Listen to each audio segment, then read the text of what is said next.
Today, we recognize the 24th anniversary of Central Texas MCC. Anniversaries are good times. On anniversaries, we look back over the past and we remember our history. On anniversaries, we look to the future and we dream. We celebrate the people who have shaped and molded us into the church that we are today. And we celebrate each other as the ones who have committed ourselves to taking up the torch and taking us to the next level. Anniversaries are cakes and potlucks and music and laughter. But anniversaries are also times for stories. Anniversaries are the good and proper time for hearing our story, remembering it, and retelling it to those who will come after us. So let me tell you a story.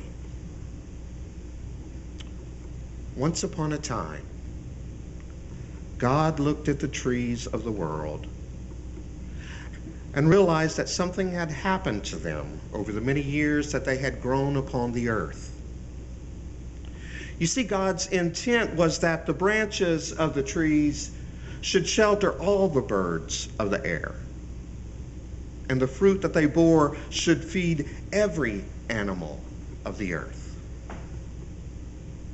But over the years, as so often happens, the trees had become specialized, providing resting places for one sort of bird, but not the other, and bearing fruit for one animal, but not the other. And so God decided to plant a tree that would be a good place for all the birds of the air and the animals of the earth, the way God had originally intended.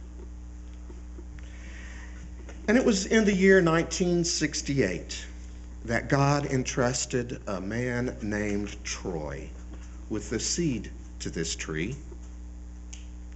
And God instructed Troy to plant the seed. And Troy did.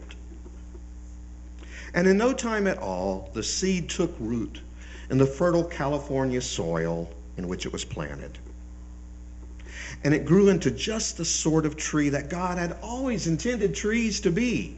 A tree that housed and fed every sort of animal you could imagine.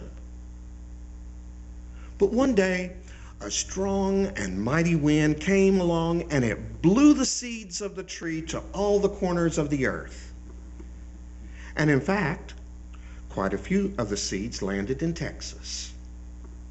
And since everything's bigger in Texas, one of the seeds, which took root about 90 miles north of here, grew to become the largest tree of its kind.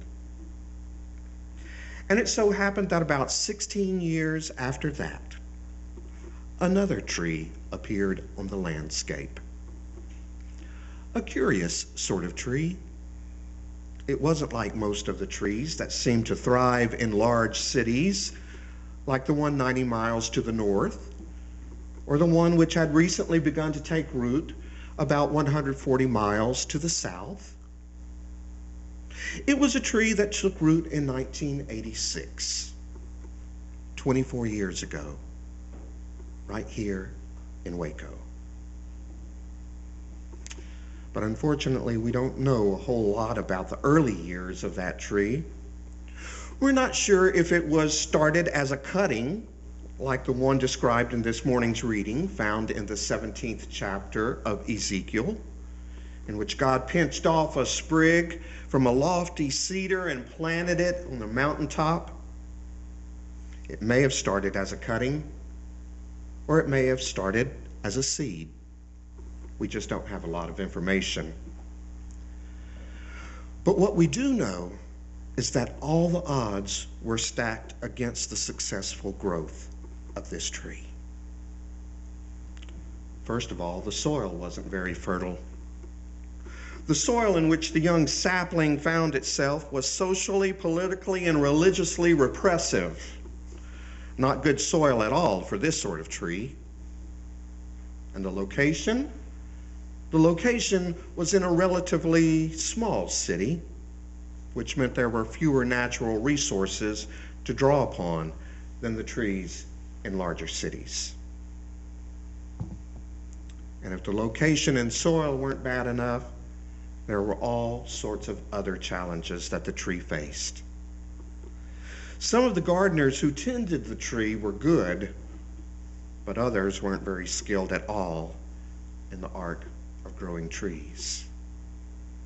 Some were just developing their skills and would have been good for the tree had they stuck around, but they didn't stick around very long. Others weren't skilled at all. They didn't have a green thumb and probably never would. And the tree suffered under their care.